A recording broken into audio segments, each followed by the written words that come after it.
Saya beri judul sharing saya hari ini Bema. Oke? Saudara, mari kita buka dalam firman Tuhan dalam Ibrani 6 ayat 1 sampai 5, Saudara. Sebab itu marilah kita meninggalkan asas-asas pertama dari ajaran tentang Kristus dan beralih kepada perkembangannya yang penuh. Janganlah kita meletakkan lagi dasar pertobatan dari perbuatan-perbuatan yang sia-sia dan dasar kepercayaan kepada Allah, yaitu ajaran tentang pelbagai pembaptisan, penumpangan tangan, kebangkitan orang mati, dan hukuman kekal. Dan itulah yang akan kita perbuat jika Allah mengizinkannya. Sebab mereka yang pernah diterangi hatinya, yang pernah mengecap karunia surgawi dan yang pernah mendapat bagian dalam Roh Kudus dan mengecap firman yang baik dari Allah dan karunia-karunia yang akan datang. Ya, jadi kalau saudara lihat, saudara, di Ibrani 6 ayat 1 tadi dikatakan, ya, sebab itu marilah kita meninggalkan asas-asas yang pertama. Jadi saudara, kehidupan kita sebagai orang percaya itu tuh ada banyak fondasinya, dan Tuhan bilang, kita kan bilang dari kemuliaan menuju kemuliaan. Jadi orang percaya itu kalau bertumbuh itu level demi level, ya, lapisan demi lapisan. Kalau saudara pernah buat kue lapis gitu ya, lapis masukin oven, keluar lapis lagi terus. Nah, tapi ada yang menjadi dasar dalam kehidupan kita. Yang disebutkan di sini apa? Dasar dari pertobatan dari perbuatan-perbuatan yang sia-sia. Maksudnya apa? Ya, karena banyak sekali orang Kristen tuh berpikir, ya, dengan saya melakukan beberapa perbuatan yang baik, dengan saya masuk ke gereja, dengan saya beribadah setiap minggu, oh saya bisa masuk surga. Wah, saya harap saudara nggak ada yang kaget dengar ini. Karena apa? Karena firman Tuhan menyatakan, bahwa firman Tuhan bilang, ya, dialah yang melakukan kehendakku yang akan masuk ke dalam kerajaan Allah. Yaitu apa? Yang percaya kepada Yesus. Amin. Jadi kalau kita mau menerima keselamatan, itu bukan bicara tentang apa yang saya bisa lakukan, bukan bicara tentang saya berbagi, beramal. Yes, kita orang Kristen perlu. Oke, ya, kita perlu berbuat baik, tapi bukan itu fokusnya. Oke, orang Kristen selalu memandang kepada kekekalan. Oke, saudara, apa gunanya saudara kita berbuat baik buat orang, tapi kelak orang itu ketika dia pulang ke surga, ketika dia meninggal dalam kematian kekal. Nggak ada gunanya, saudara. Oke, itu yang saya maksud dengan kekekalan. Lalu berikutnya, saudara, yang hari ini saya mau sampaikan itu di ayat 2. Ya, di ayat 2 disebutkan bahwa ada kebangkitan orang-orang mati, ya, dan hukuman kekal. Jadi saudara, sewaktu kita hidup, sewaktu saudara menerima keselamatan, ketika saudara percaya akan Yesus dalam hidup saudara, ya, kita tuh kan nggak langsung meninggal. Ya, insan di sini terima keselamatan. Saudara kalau tanya sama insan tahu nih, ya, habis waktu di bumi pulang akan kembali ke surga, jelas. Tapi pertanyaannya, terus apa? Terus sekarang nih insan hidup, kenapa insan harus melayani? Kenapa insan harus berbuat baik? Nanti gimana? Kita hari ini akan belajar tentang itu semua. Saya mau tambahkan, saudara, memang betul Yesus melakukan perbuatan yang baik di dunia. Tapi Yesus tidak pernah berhenti sampai sekedar berbuat baik aja. Memang betul Yesus kasih makan 3.000 orang, sekian banyak orang. Tapi Yesus nggak berhenti sampai situ saja. Memang betul Yesus menyembuhkan orang-orang. Tapi Yesus juga nggak berhenti sampai situ aja. Ya, saya akan bukakan sama saudara beberapa ayat yang cepat bagaimana apa yang Yesus lakukan. Matius 9 ayat 20. Ini cerita tentang perempuan yang 12 tahun ngalamin pendarahan. Pada waktu itu seorang perempuan yang sudah 12 tahun lamanya menderita pendarahan maju mendekati Yesus dari belakang dan menjamah jumbai jubahnya. Karena katanya dalam hatinya, asal kujamah saja jubahnya, aku akan sembuh. Tetapi Yesus berpaling dan memandang dia serta berkata, teguhkanlah hatimu, hai anakku, imanmu telah menyelamatkan engkau. Kehadiran Yesus di muka bumi bukan cuma sekedar berbuat baik, bukan cuma sekedar menyembuhkan orang, tapi Yesus bilang, imanmu menyelamatkan engkau.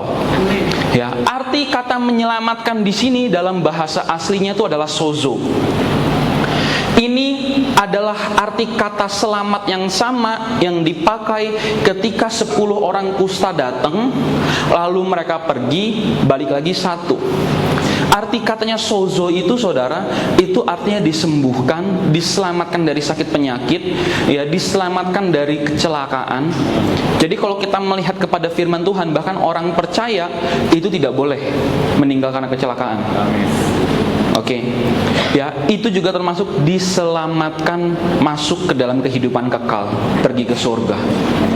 Jadi saudara lihat, Yesus tuh nggak cuma bekerja berbuat baiknya aja, tapi ada keselamatan masuk dalam orang tersebut. Oke, nah itu sebabnya saudara, ya, itu yang saya mau kasih penekanan sama saudara hari ini. Amin.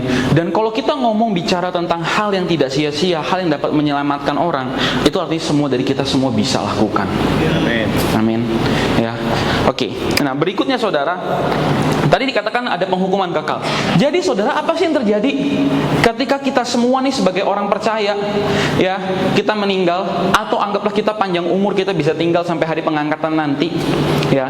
Pada akhirnya saudara, ya, kita akan ngalamin, ya, yang namanya penghakiman, ya, bersama-sama. Ya, Yesus akan datang kembali dan dia akan menghakimi orang-orang benar dan orang-orang tidak. Terus bedanya apa? Ya. Di dalam Alkitab, ya, ada banyak sekali penghakiman, tapi saya sebutin dua, salah satunya. Ya, ini akan kita pelajari hari ini. Yang pertama itu adalah penghakiman tahta putih. Ya, ayatnya di mana? Itu di dalam Wahyu 20 ayat 11 sampai 15. Lalu aku melihat suatu tahta putih yang besar dan dia yang duduk di atasnya, dari hadapannya lenyaplah bumi dan langit dan tidak ditemukan lagi tempatnya. Dan aku melihat orang-orang mati, besar dan kecil, berdiri di depan tahta itu, lalu dibuka semua kitab, dan dibuka juga sebuah kitab lain, yaitu kitab kehidupan, dan orang-orang mati dihakimi menurut perbuatan mereka berdasarkan apa yang ada tertulis di dalam kitab-kitab itu. Maka laut menyerahkan orang-orang mati yang ada di dalamnya, dan maut dan kerajaan maut menyerahkan orang-orang mati yang ada di dalamnya, dan mereka dihakimi masing-masing menurut perbuatannya. Amin.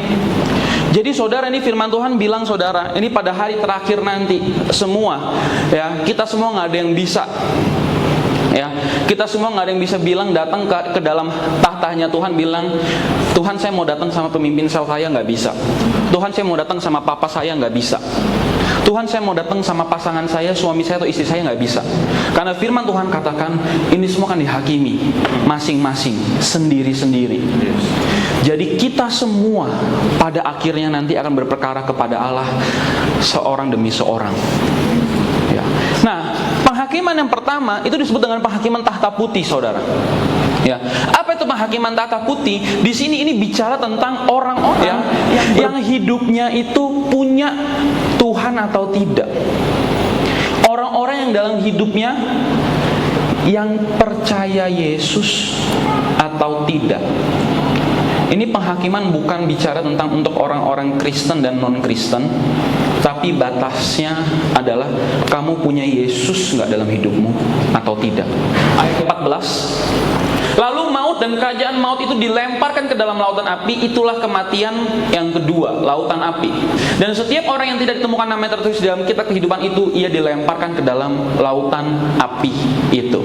Jadi saudara, apa yang terjadi saudara ketika orang yang tidak punya Tuhan, ya, itu meninggal? Mereka hari ini semua orang yang tidak punya Tuhan itu meninggal, mereka tinggal di satu tempat, namanya Hades. Hades itu dunianya orang mati. Tapi di sini ini bukan penghakiman kekal. Nanti kelak ketika Yesus datang untuk yang kedua kalinya, orang-orang itu yang di Hades itu akan diperhadapan sama Allah semua, dan Allah akan lihat, kamu punya Yesus enggak? Kamu percaya Yesus enggak? Kalau nggak ada, dia akan diserahkan ke lautan api. Itulah kematian yang kedua. Itu adalah kematian kekal. Jadi saudara bisa bayangin, kalau saudara hidup berfokus dengan perbuatan baik, beramal, lakukan sedekah buat orang lain, tapi saudara nggak pernah bawa Yesus dalam hidupnya orang itu, ya, akhir hidup orang itu sudah pasti ada di lautan api, ada di kematian kedua. Kita yang punya keselamatan saudara, itu penting banget saudara untuk membagikan keselamatan yang kita punya kepada orang Jadi itu penghakiman yang pertama yang firman Tuhan bilang, kebangkitan orang-orang mati dan hukuman kekal. Jadi semua orang akan dibangkitkan dan di situ akan dihakimi untuk kedua kalinya. Oke. Lalu pertanyaannya, ya, bagaimana dengan kita? Bagaimana dengan insan? Insan punya Yesus nggak dalam hidupnya? Ya. Insan yakin masuk surga? Ya.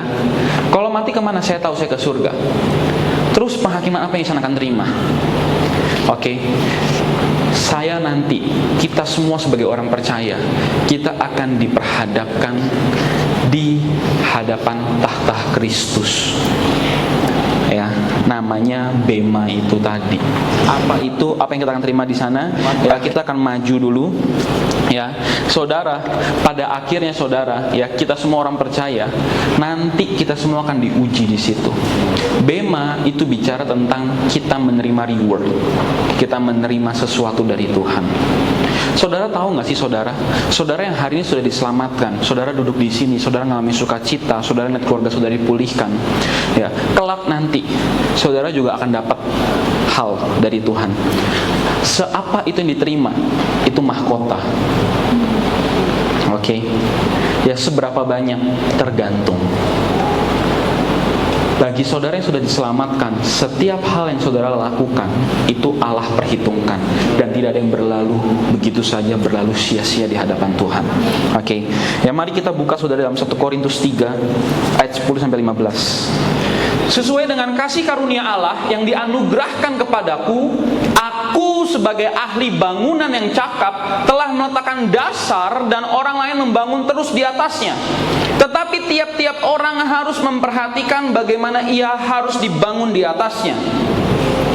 Karena tidak ada seorang pun yang dapat meletakkan dasar lain daripada dasar yang telah diletakkan, yaitu Yesus Kristus. Entahkah orang membangun di atas dasar ini dengan emas, perak, batu permata, kayu, rumput kering, atau jerami.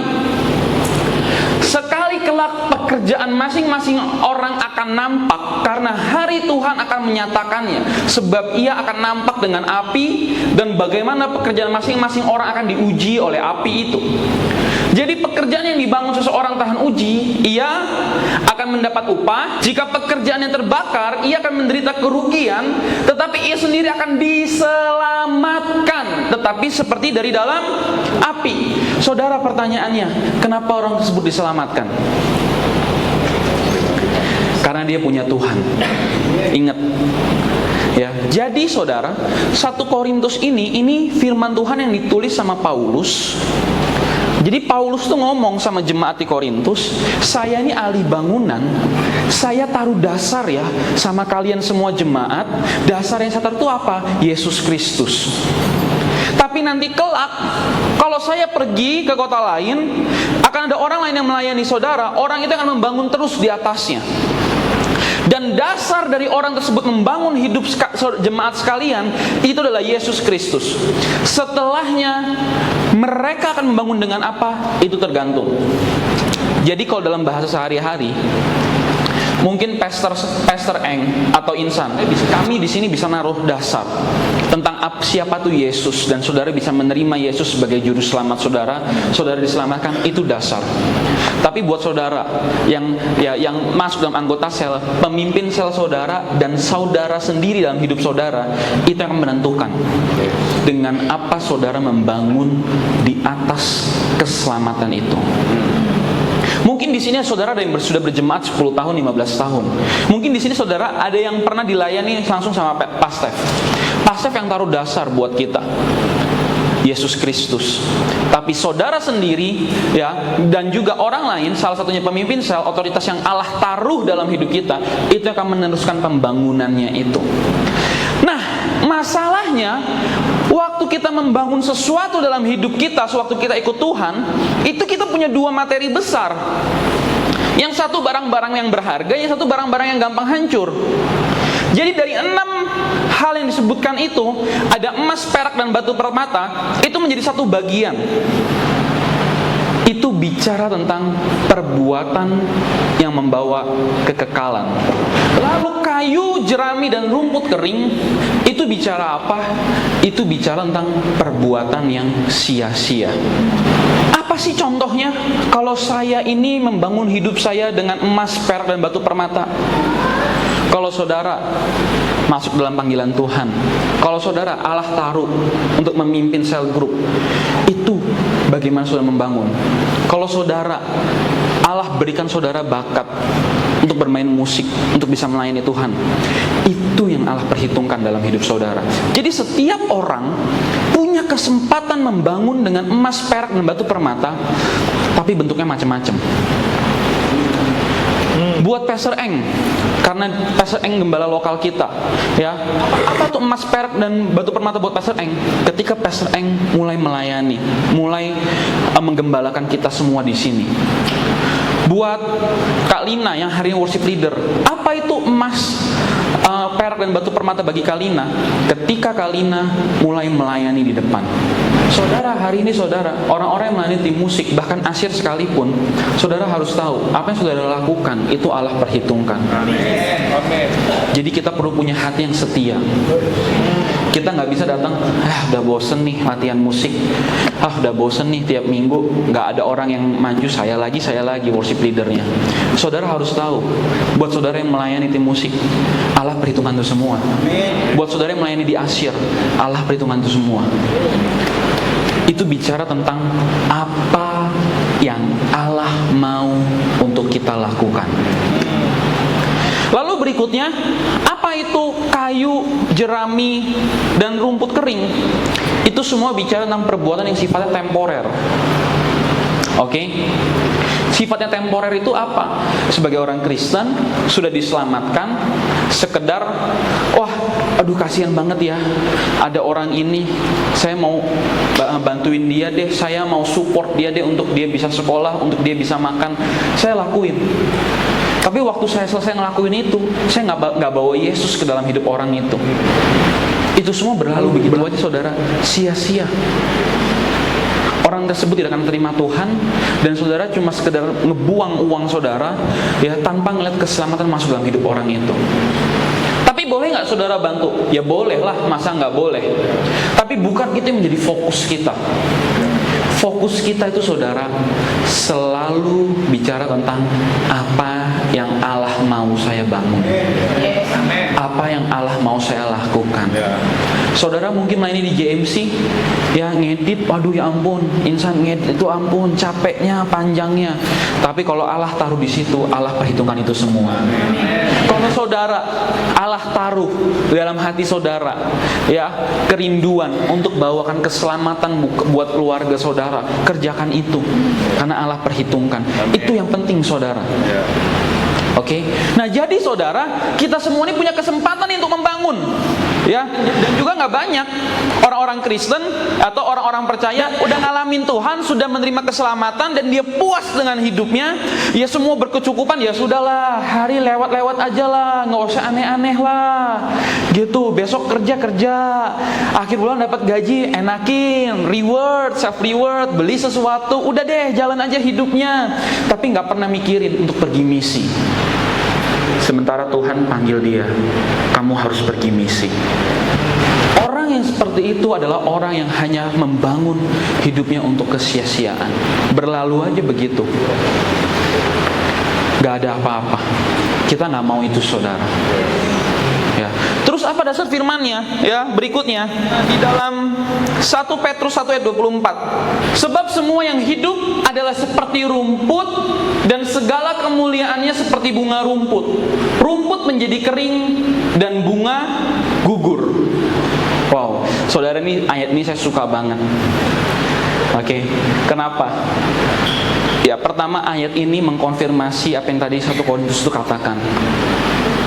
Semua yang hidup itu seperti rumput, dan semua kemuliaannya itu seperti bunga rumput. Apa sih maksudnya? Ternyata ada loh orang percaya, tahu dirinya diselamatkan, tapi dalam hidup yang dipikirin, wah, saya harus berfokus untuk membangun sesuatu dalam hidup saya. Saya harus berfokus, yang dibangun itu bukan apa yang Allah hendaki untuk dia bangun dalam hidupnya, tapi yang dibangun itu adalah sebagai tempat tudung untuk dia lari dari kekhawatirannya. Bisa jadi ya fokus bangun bisnisnya, wah sampai kaya, harus punya banyak, semua bisnis harus saya miliki. Ada yang cara membangunnya, misalkan saya harus bangun fokus sama pendidikan saya akan bangun terus pendidikan saya. Tapi udah cuma sekedar saya senang aja saya punya dapat gelar banyak. Oke, ada orang yang bangun fokus ya belajar sampai jadi dokter, waktu jadi dokter terkenal, wah saya terkenal nih. Itu semua kesia-siaan. Ya. Saya mau fokus bangun apa misalkan karir kita, tapi nggak pernah tahu Tuhan panggil dia untuk sesuatu. Itu kesia-siaan. Yang paling gampang, saudara punya talenta, misalkan di musik, yang saudara fokus bangun, ya itu gimana caranya supaya saya bisa terkenal. Saya pengen kayak youtuber, kayak orang-orang, selebgram, bisa nampilin bakatnya dan dijual, dapat ini dan lain hal. Namanya terkenal, tapi nggak memuliakan Tuhan. Kalau saudara lakukan itu, saudara membangun dalam kesia-siaan saudara. Saudara tahu dalam 2 Korintus 5:17, therefore if any man be in Christ, he is a new creature, all things are passed away, behold all things are become new. Ya, saudara lihat ya apa yang aneh saudara, lihat bahasa Indonesianya. Jadi siapa yang di dalam Kristus, ia adalah ciptaan baru, yang lama sudah berlalu, sesungguhnya yang baru sudah datang. Kita cuma lihat, dalam Kristus itu yang baru sudah datang. Apa itu pengharapan keselamatan? Padahal nggak ada serendah itu saudara. Dalam bahasa Inggrisnya, boleh klik lagi tadi bahasa Inggrisnya. Di dalam bahasa Inggris dikatakan all things, artinya segala sesuatu jadi baru. Jadi saudara, ya dunia ini punya sistem, dunia ini punya kerajaan gelap, dunia ini punya cara untuk menjalankannya. Dan saya ngomong aja, kalau saudara tinggalin Tuhan, saudara fokus kejar uang, saudara bakal kaya kok. Kalau saudara ikutin caranya dunia, karena dunia punya sistem. Kalau saudara ngikutin sistemnya dunia, saudara ngikutin apa yang dunia mau, saudara akan dapat seperti apa yang dunia tawarkan. Jadi apa yang dimaksud ketika seseorang itu diselamatkan? Oke, apa yang dimaksud ketika ada Yesus dalam dirinya? Therefore if any man be in Christ, jika ada seseorang di dalam Kristus, segala hal. Sebelum saya kenal Kristus, saya tinggal dalam dunia. Saya jadi bagian di dalam dunia. Cara saya dapat nilai ya nyontek, beli soal. Oke, ya cara saya mau jadi kaya ya bangun. Ya saudara mau ngomong saudara, orang-orang di luar sana kaya, itu semua mereka pada ngerjain side hustle. Ya, di luar jam kerjanya mereka jam 5 sore nyampe jam 9 sore mereka lakukan sesuatu. Jam 5 sore nyampe 9 malam melakukan sesuatu. Punya bisnis sampingan. Itu yang difokusin, dapat uang pasti. Pasti dapat uang. Nah, tapi apa yang terjadi ketika orang ini yang tadinya di dalam dunia, ya dia menerima Yesus, dia membiarkan hidupnya diselamatkan sama Yesus, maka saya ini menjadi creature yang baru.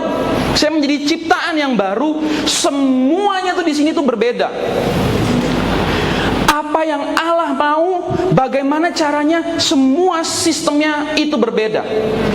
Cara saya mau bertumbuh, cara saya mau mendapatkan sesuatu itu pakai iman. Bukan dengan caranya dunia, kerja, nabung, beli. Di sini kita pakai iman, ya kita perlu nabung juga. Tapi dalam beberapa hal kita sadar dalam Tuhan kita perlu beriman. Yes. Jadi saudara, dalam Kristus itu semua sistemnya berbeda. Nah, yang konyol, banyak sekali orang datang diselamatkan, terima Tuhan, wah saya dapat surga. Tapi hidupnya juga mau yang enak-enak di sini. Yang di sininya nggak mau dilepasin. Gitu, pengen terkenal, pengen punya karir yang enak, pengen punya bisnis yang banyak, dunianya dikejar. Padahal firman Tuhan bilang all things are new. Memang beda saudara, caranya kita semua di sini beda, udah nggak ada yang sama, nggak bisa dicampur adukan lagi. Tapi juga bukan berarti nggak kerja juga ya saudara, jangan ekstrim begitu ya, gitu. Ya kita kalau nggak kerja gimana kita bisa ikut, gimana kita bisa memuliakan Tuhan? Tapi ini kita bicara tentang kemana hatinya kita pergi, kemana hatinya saya ini saya taruh. Saya puji Tuhan, saya bersyukur banget. Saya bertobat sewaktu saya muda. Ya, umur 17-18 tahun saya bertobat kenal Tuhan. Dan saya ngelihat tadi dalam 1 Petrus 1 ayat 24, saya sadar betul. Ya, bahwa hidup itu seperti rumput. Saudara tahu hidup seperti rumput itu apa? Dibiarin di tanah aja, waktu berlalu kering sendiri mati. Umurnya pendek, beda sama pohon. Gitu. Nah, hidup kita ini saudara, kita ini hidup tuh selalu berpacu dengan waktu untuk membangun apa yang Allah kehendaki dalam hidup kita, atau kita mau kejar hal yang sia-sia ini. Itu penting banget saudara, karena kelak nanti saudara semua akan diperhadapkan. Ya, kelak nanti di dalam kehidupan kekekalan, saudara akan memilih, saudara akan datang ya dengan kemuliaan yang daripada Tuhan, atau saudara pilih ya udah deh yang penting masuk surga, seperti keluar dari dalam api tapi diselamatkan. Saudara yang pilih. Itu sebabnya saudara, kita perlu sekali punya hikmat untuk membangun hidup kita itu seperti apa. Amin. Ya, lalu berikutnya saudara, ya, di dalam Matius 25 saudara, ayat 14 sampai 30. Sebab hal kerajaan sorga sama seperti seorang yang mau berpergian ke luar negeri, yang memanggil hamba-hambanya dan mempercayakan hartanya kepada mereka. Ya, saudara, ini kalau saya bacakan ini panjang banget, tapi saudara tahu ini ceritanya, ini bicara tentang seorang tuan yang mau pergi, lalu dia mau bagiin talenta untuk hamba-hambanya itu saudara. 15. Ya, yang seorang diberikannya 5 talenta, yang seorang lagi 2, dan yang seorang lain lagi 1 talenta. Masing-masing menurut kesanggupannya. Amin. Nah, jadi apa yang terjadi? Saudara tahu ceritanya, ya. 3 orang ini akhirnya pergi, tuannya pergi, ya. Yang 5, yang terima laba 5 talenta ini, dia usahain, dia ngelipet jadi 10. Yang 2 tadi ngelipet, 2 tambah 2 jadi 4. Yang punya 1 tadi dia simpen. Oke, dia masukin, dia kubur di tanah. Jadi nggak bertumbuh. Apa yang dimaksud saudara? Ya, apa saya mau bukakan sama saudara? Ya, mari saudara lihat ayat 20. Hamba yang menerima 5 talenta itu datang dan ia membawa laba 5 talenta. Katanya Tuan, 5 talenta Tuan percayakan kepadaku, lihat aku telah beroleh laba 5 talenta. Maka kata Tuan itu kepadanya, baik sekali perbuatanmu itu. Jadi Tuhan itu bilang, oh baik banget kamu saya kasih 5 jadi 5, baik sekali. Oke, lalu berikutnya, lalu datanglah hamba yang menerima 2 talenta itu, katanya Tuan, 2 talenta Tuan percayakan kepadaku, lihat aku telah beroleh laba 2 talenta. Maka kata Tuhan itu kepadanya, baik sekali perbuatanmu itu. Jadi saudara, apa yang terjadi saudara? Ketika kita terlahir di dunia saudara, ketika kita diselamatkan oleh Yesus, kita semua tuh punya kapasitas berbeda-beda.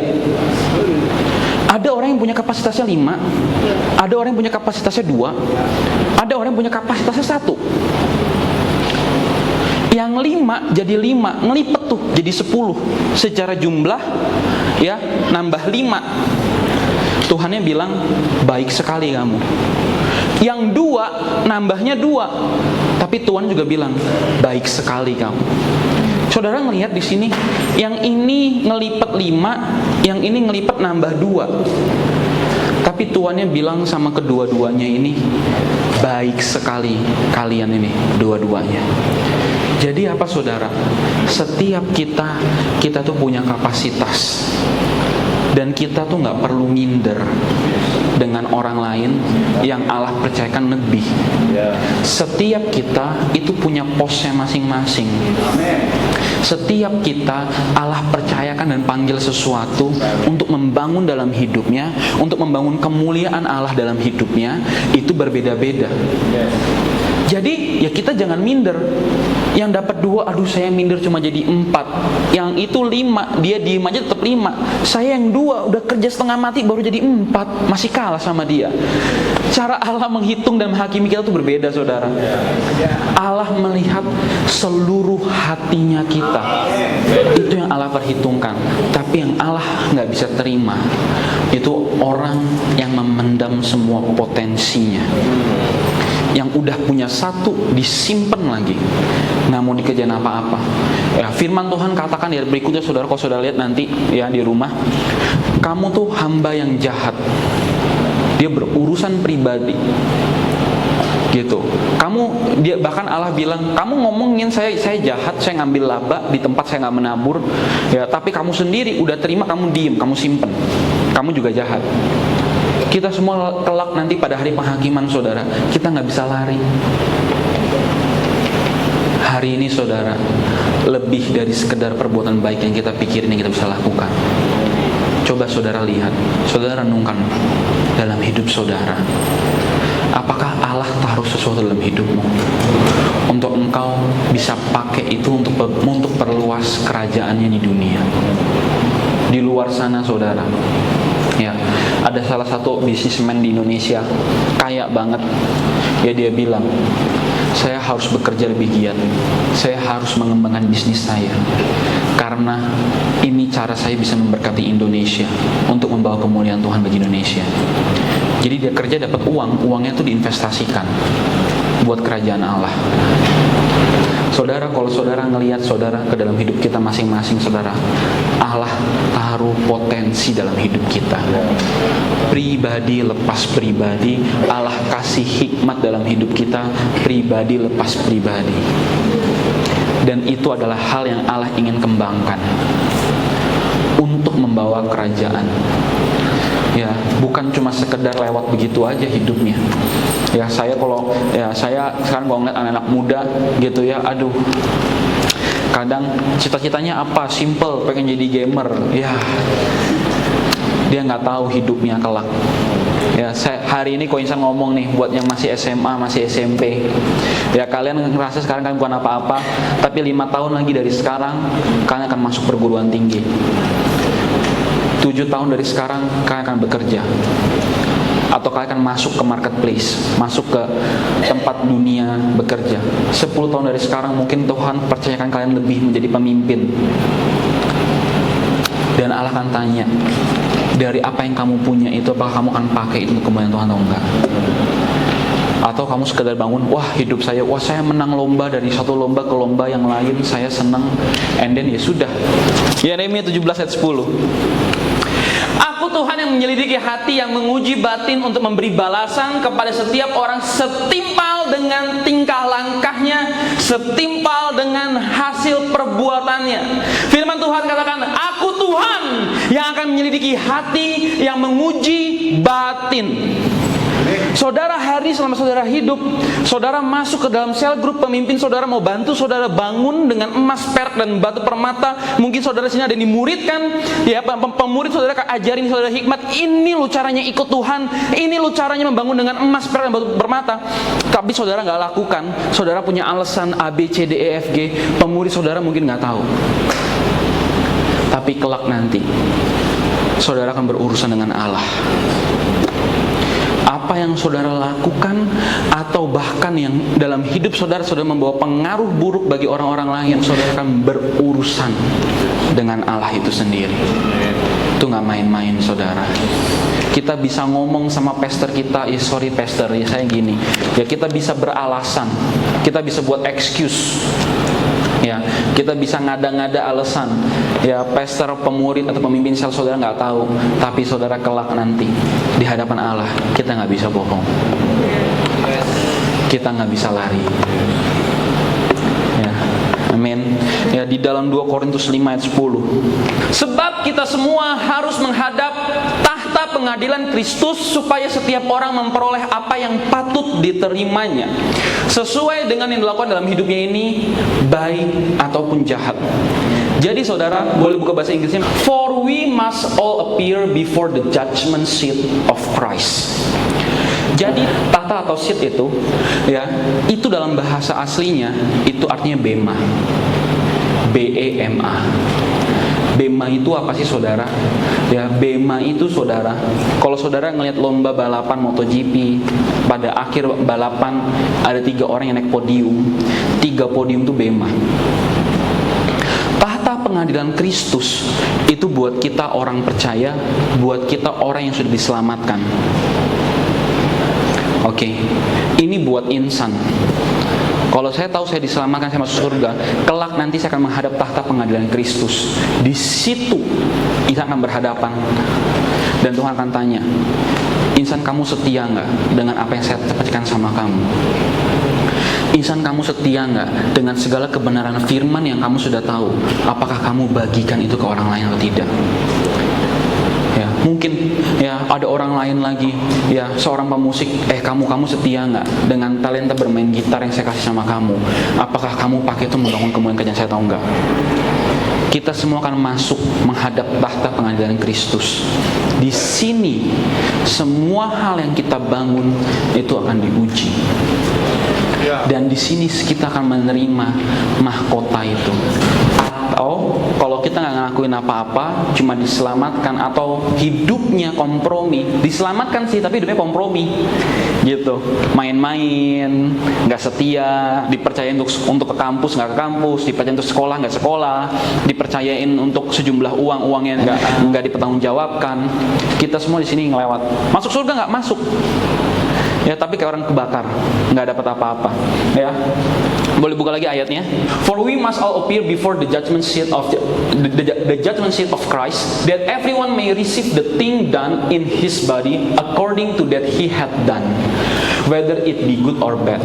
Semua yang diterima, ya, semua yang telah dia kerjakan, yang telah selesaikan, apakah itu baik atau buruk, itu semua saudara kita akan terima di sini. Ada kurang lebih 5-6 mahkota yang Allah akan kasih sama kita di hari penghakiman buat kita nanti di tahta Kristus ini. Oke, saya sebutin 2 yang paling penting.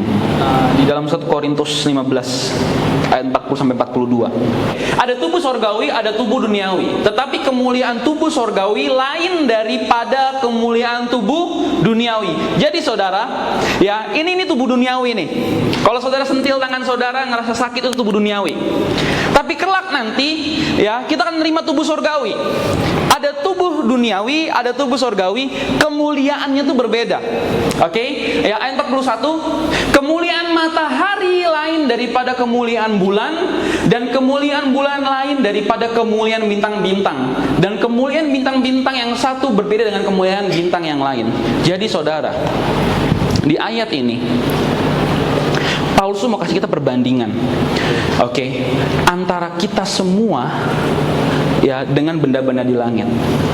Jadi kalau kita ngomong benda di langit, ya kemuliaannya matahari, bulan, bintang yang satu dan bintang yang dua itu berbeda. Demikian juga kita, saudara. Kelak, next.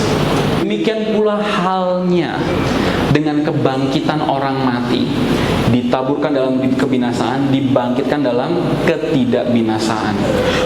Maksudnya apa sih? Ya, bulan, bintang, matahari, kemuliaannya berbeda-beda, kemegahannya berbeda-beda. Demikian juga orang yang mati di dalam tubuh duniawi, lalu bangkit nanti kelak dengan tubuh surga, itu setiap kita kemuliaannya berbeda-beda. Berdasarkan apa? Kesetiaan kita dalam mengikut Tuhan, saudara. Beda-beda. Ini kita satu sama lain ini berbeda. Tergantung seberapa mau orang itu menyerahkan hidupnya buat Tuhan dan ngikut sama Tuhan. Tergantung apakah orang itu benar-benar mau hidup dengan seluruh sistem yang dari Allah dan bukan yang dari dunia. Ya, mahkota yang pasti kita terima sebagai orang percaya itu namanya mahkota keselamatan. Ya, dalam Yakobus 1 ayat 12. Berbahagialah orang yang bertahan dalam pencobaan, sebab apabila ia sudah tahan uji, ia akan menerima mahkota kehidupan yang dijanjikan Allah kepada barang siapa yang mengasihi dia. Ini bicara tentang orang-orang yang hidupnya setia, disuruh menghujat nama Allah, disuruh menolak Yesus, dia tetap nggak mau. Saya mendingan mati daripada saya harus menolak nama Yesus dalam hidup saya. Nah, itu orang-orang dalam pencobaan. Berbahagialah orang-orang yang setia dalam cobaan itu. Karena kelak ketika orang itu meninggal, dia masuk surga, dia akan menghadap bema, dia akan menghadap tahta pengadilan Kristus. Di situ Yesus bilang, ini mahkota kehidupan kamu. Oke, itu kita semua dapat. Ya, apa yang membuat kita berbeda? Itu yang kedua. Karena mahkota yang kedua tidak semua orang terima. Sorry, tidak semua orang terima. 1 Korintus 9 ayat 25. Tiap-tiap orang yang turut mengambil bagian dalam pertandingan menguasai dirinya dalam segala hal. Mereka berbuat demikian untuk memperoleh suatu mahkota yang fana. Tetapi kita untuk memperoleh suatu mahkota yang abadi. Amin. Ini sebelumnya saudara ini cerita, ya Paulus bilang ada atlet bertinju, dia nggak ngasal-ngasal, saya lari bukan tanpa tujuan, saya ngelakuin yang benar. Semua atlet itu ngelakuin hal yang benar, yang terbaik mereka lakukan supaya mereka naik ke podium, mereka terima piala kemuliaan mereka. Saya menang. Tapi Paulus bilang kita nggak seperti itu. Kita kelak menghadap Allah, kita akan menerima yang namanya mahkota abadi. Didapat ini gimana? Ya, ketika dia ngelihat Kalina di hadapan Allah, wah, Lina, kamu anakku yang luar biasa. Kamu setia. Tuhan panggil engkau Tuhan panggil engkau sebagai worship leader dan engkau tinggal di sini sebagai worship leader. Ini mahkota abadi itu. Oke, lalu contohnya Andre. Jadi contoh Andre. Andre main gitar. Andre, kamu dapat talenta untuk main gitar. Dan talenta kamu main gitar itu adalah satu-satunya yang saya kasih dalam hidup kamu. Dia seperti orang yang terima satu talenta tuh. Tapi sama kamu, kenapa kamu pendem doang? Kamu pakai itu buat ngejam di kafe, kamu pakai itu buat cari uang, tapi kamu gak memuliakan namaku. Boro-boro kamu investasikan, boro-boro kamu ngajarin orang lain gitar untuk bisa nyembah Tuhan. Kamu sendiri aja kamu gak pakai. Oke, kamu boleh masuk surga, tapi kamu gak dapat apa-apa ya. Kalina, dia dapat 2 ya, mahkota kehidupan, mahkota abadi. Andre cuma dapat 1, mahkota kehidupan. Seperti keluar dari dalam api. Yang lainnya ada mahkota sukacita. Mahkota sukacita itu bicara tentang orang-orang yang diselamatkan. Saudara tahu ya, ketika saudara nyelamatin orang dan orang tersebut dapat sukacita, dia diselamatkan juga. Saya nih ya, mengenalkan adik-adik saya nih, Vicky sama Merdi ke dalam Tuhan ya, saya bawa mereka ke Tuhan. Kelak saya tuh dapat mahkota sukacita karena ngeliat mereka diselamatkan. Seorang yang menggembalakan, dia bakal dapat satu mahkota kemuliaan karena dia menggembalakan. Jadi kita ini hidup itu tuh punya banyak talenta, saudara. Allah kasih kita tuh suatu potensi ilahi yang adanya spiritual, yang itu dibangunnya melalui hal-hal yang benar dan berkenan di hadapan Allah, bukan hal-hal yang bikin dunia senang. Saya bisa punya talenta bermusik, tapi musik saya itu bisa dipakai untuk Tuhan, bisa juga dipakai untuk dunia. Saya nggak bohong, saudara. Saya bisa pinter, bisa ngajarin orang. Saya bisa cuma sekedar untuk ngajarin doang, jadi guru, jadi dosen, pinter. Orang-orang terkenal, wah insan dosen, atau oh insan guru SMP yang pinter ngajar. Tapi saya juga bisa datang untuk memperlengkapi Tuhan, memperlengkapi jemaatnya. Semua kita. Dan kelak saya lakukan, saya mau ngajar supaya saya jadi guru yang terkenal, atau saya memilih saya mau memperlengkapi jemaat Kristus. Saya punya alasan masing-masing, tapi kelak waktu saya masuk ke Bema, ke tahta pengadilan Kristus, Allah yang mampu menyelidiki batinnya saya. Allah melihat jauh ke kedalaman hati saya. Jadi kita sebagai orang Kristen, saudara, itu nggak cuma sekedar mikirin berbuat baik doang. Gimana dunia mau berubah jadi lebih terang, saudara, kalau Yesus tidak dalam hidup orang itu? Atau yang lebih buruknya, saudara, kalau orang Kristen kepahitan. Aduh, Tuhan percayakan, insan, kamu saya kasih ya kesempatan karunia untuk bisa memperlengkapi tubuh Kristus. Tiba-tiba saya ditegur di gereja, ya, sama Pak Stef atau misalkan sama pastor yang lain, ditegur. Saya pahit, saya tinggalin Tuhan. Hei, saudara, waktu saya nanti menghadap tahta pengadilan Kristus, Tuhan akan tanya, insan, siapa yang menyakiti kamu? Yang Allah tanya, insan, apakah kamu setia dengan karunia yang saya kasih sama kamu? Itu yang Allah tanya, saudara. Itu yang Allah tanya. Dan kita nggak bisa nyalahin orang. Tuhan saya nggak masuk ke panggilan yang kau berikan dalam hidup saya gara-gara orang ini nyakitin saya. Oh, nggak bisa, saudara. Karena Tuhan akan melihat dalam hatinya, insan, jangan nyalahin orang, emang hatimu aja yang bebal. Kamu nggak mau ngampunin. Kamu nggak bisa melihat pekerjaan saya lebih besar melalui otoritas yang kamu. Kita semua nggak bisa lari, saudara. Seperti orang yang punya satu talenta, dia simpan dalam tanah. Dia pikir dia bisa nyalahin orang lain. Dia pikir bahkan dia bisa nyalahin tuannya. Tapi Tuhan nggak bisa. Saudara, ini penting buat kita semua. Karena kehidupan kita, saudara, itu bukan bicara di dunia doang. Ya, nggak perlu minder. Kalau kita punya satu talenta, emang kenapa? Saya akan kerjain kok yang satu itu. Kalau saya punya satu, Merdi punya 3 talenta. Saya kasih tahu ya saudara ya, Merdi punya 3 talenta, tapi dia cuma kerjain satu, yang 2-nya diabaikan. Itu hasilnya tidak lebih baik daripada insan yang punya satu talenta, tapi dikerjain sungguh-sungguh, melipet. Karena Allah akan melihat, kamu tuh punya potensi banyak, saya taruh banyak dalam hidupmu, tapi kemana yang lainnya? Itu luar biasanya Allah kita. Ketika dia menilai kita semua nanti dalam penghakiman, Allah akan melihat kita pribadi lepas pribadi. Makanya kita hidup juga nggak usah ngiri sama orang, nggak usah ngurusin urusan orang, nggak usah pusing sama orang. Amin. Karena kita punya pertanggungjawaban sendiri, saudara, sama Tuhan. Pemimpin sel kita, ya paling tanggung jawabannya, apakah kamu sebagai pemimpin sel sudah benar-benar memimpin anggotamu yang benar untuk membangun? Ya, sebagai seorang pastor, apakah engkau benar-benar memimpin gembalamu dengan baik dan benar? Sebagai seorang pemusik, apakah engkau pakai talenta itu? Sebagai orang yang pintar dalam mengajar, apakah kamu memperlengkapi orang-orang di sekitarmu dengan itu atau enggak?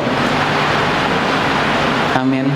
Saudara bisa ngelihat, saudara, penyalahgunaan hidup kita. Amin. Ya, saya mau tutup sama saudara dengan ini. Tadi saya bilang, saudara, selepas dari semua talenta yang kita punya, pada akhirnya kita semua berlomba dengan waktu, saudara. Apakah kelak nanti waktu kita datang sama Tuhan, saya bisa datang, Tuhan, ini insan, yang terbaik yang saya bisa lakukan, saya lakukan buat Engkau. Apakah kita bisa datang seperti itu ke hadapannya? Dalam Mazmur 90, saudara, ayat 12. Ya, mari kita tutup, kita pakai ayat ini sebagai perenungan buat kita semua. Ajarlah kami menghitung hari-hari kami sedemikian, hingga kami beroleh hati yang bijaksana. Ya, ini Daud bilang, Tuhan ajarin saya dong. Saya ini umurnya sampai berapa? 70 tahun, 80 tahun. Kasih saya kebijaksanaan untuk mengatur. Engkau mau apa dalam hidupku?